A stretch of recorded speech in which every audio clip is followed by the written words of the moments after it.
Hello everyone, and welcome to Program Your Life. What happens when I say I am? A lot of people would just say that's just a statement, but what happens when you realize that I put I am is a state of awareness? Meaning I put I am this, I am sick, I am not feeling well, I am not in abundance, I'm poor. You start to create that state. So what if we turn that around and say I'm wealthy? I have the relationships I want. I am successful. What if I am starts to define what you are?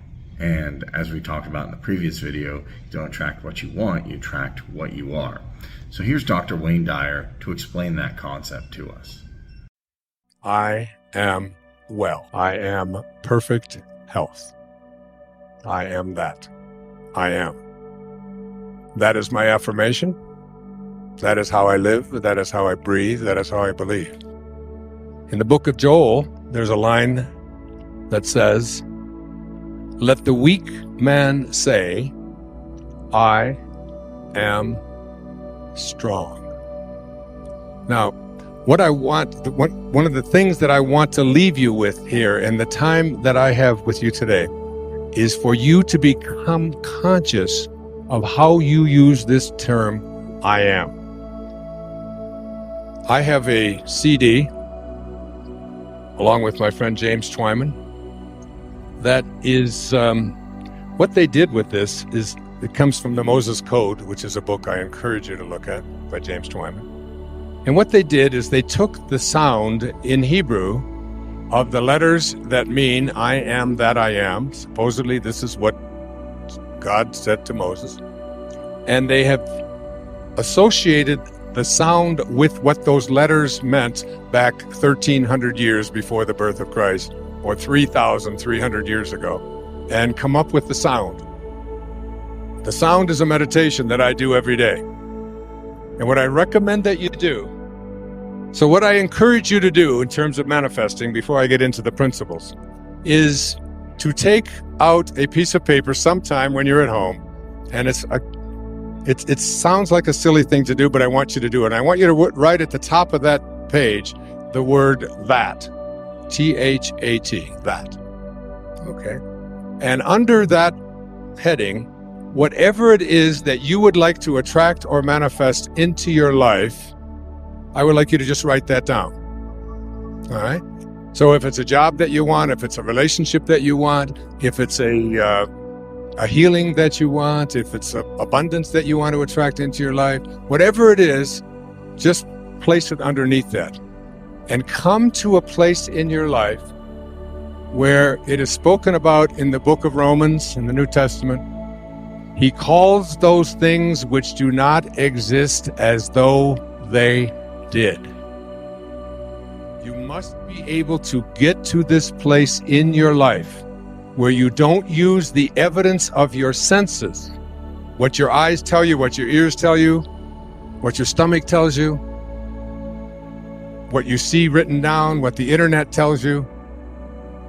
You want to be able to be in a place where you are living from the end as if what you would like to manifest is already there.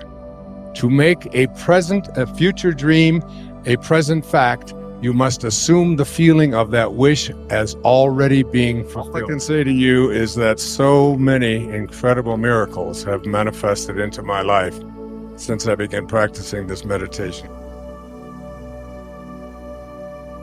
Life, in all its activities, everywhere manifest, is God in action.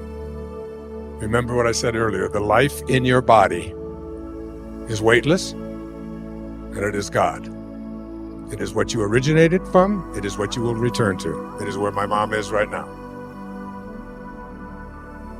And it is only through lack of the understanding of applied thought and feeling that mankind is constantly interrupting the pure flow of that perfect essence of life, which would, without interference, naturally express its perfection everywhere.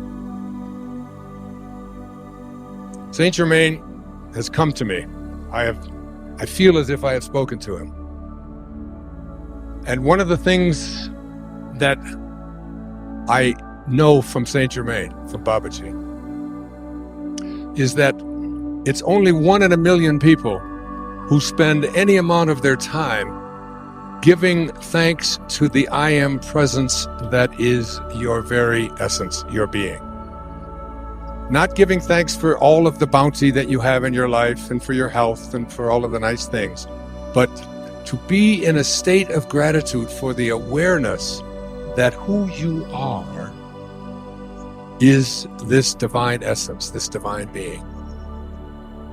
When I do the meditation, one of the things that I say is I am in a state of continuous gratitude for the I am presence that speaks through my mouth, through my body, and through my writing, and so on. It's staying in constant contact with the awareness that there is something divine that is what I am. And every time I use this word, I am. The natural tendency of life is love, peace, beauty, harmony, and opulence. This, by the way, is what Lao Tzu said as well.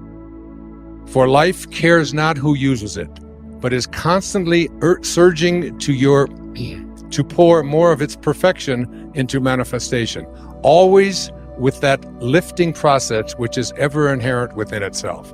I am is the activity of that life. How strange it is that students with sincere interest do not seem to get the true meaning of those two words. When you say and feel I am, you release the spring of eternal everlasting life to flow on its way unmolested. In other words, you open wide the door of its natural flow. When you say I am not, you shut the door in the face of this mighty energy. I often tell my audiences, God didn't say when Moses asked, what is your name and who shall I say sent me? He didn't say, my name is, I hope things work out for you. Welcome back, everyone. So write that on a piece of paper. That is going to represent whatever you want to manifest, a relationship, a job, whatever it is. And by putting that, you're starting to define what you want to create. He said, my name is I am that I am. That meaning, when he says I am that, that was Nisargadatta's great autobiography, or biography, and a book that I have studied for 30 years now. And he was known as the I am guru in India. And these two words, I am, have so much power within them. I am is the full activity of God. Having placed before you so often the truth of God in action, I wish you to understand its first expression in individualization, in you. All right? The first expression of every individual everywhere in the universe, either spoken word, silent thought, or feeling, is I am, recognizing its own conquering divinity. The student, endeavoring to understand and apply these mighty yet simple laws, must stand guard more strictly over his thoughts and expression in word or otherwise. For every time you say, I am not, I cannot, I have not, you are, whether knowingly or unknowingly, throttling that great presence within you. So, could God say, I am depressed? Could God say, I am sad? Could God say, I am unhappy? I am miserable? Not possible. And every time you say that, you blaspheme.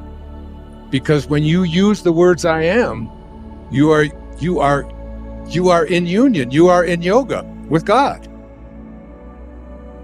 So when I do my yoga practice, and there's certain of these postures and asanas that I have a little more difficulty with others, especially balancing ones and so on. Before I start the asana, my inner meditation is, I am well balanced. I am perfect balance. I can do this. I am perfect balance. And as I do this, I begin to see that I am speaking to this body. And what is this body? It is nothing more than something temporary that is always changing, so it's not even real. The I Am discourses are, I think, one of the great spiritual texts on the planet today. You can pick it up, especially Volume 3. It's published by the Saint Germain Press. Saint Germain is, I believe, because I'm a student of Yogananda, And Sri Yukteswar, his teacher, who was born on the same day I was in only 1855 instead of 1940, like me. And they speak about this saint that is capable, who always keeps a young body. His name is Babaji. How many have heard the name Babaji? Yeah, this is an audience. I don't have to ask that. Saint Germain is Babaji, in my opinion. This is someone who shows up in a young body. And when you read Ascended Masters Training, The Unveiled Mysteries, The Magic Presence, and the I Am Discourses, which I have read all of them and studied them before I actually channeled Wishes Fulfilled. Welcome back, everyone. So I hope you can see the power in manifesting what you want using the phrase I am. It's much more than just a simple phrase. It's much more than saying I am. It's creating a state of awareness. So when you say that you're in a bad state, your subconscious mind replicates that out to you. But when we change that around and you say, I'm wealthy, I'm loved, I am popular, I have a lot of friends, things are working out for me, then you start to slowly program your subconscious mind with the right affirmations. But it all comes down to understanding that I am is a state of awareness. And by understanding that, you can reprogram the subconscious mind and manifest what you want. Because you don't manifest what you want, you manifest what you are. So become what you want, become the person you want to be, and you'll manifest the experiences you want. I hope that helped. If it did, make sure to subscribe, and I'll catch you in the next one.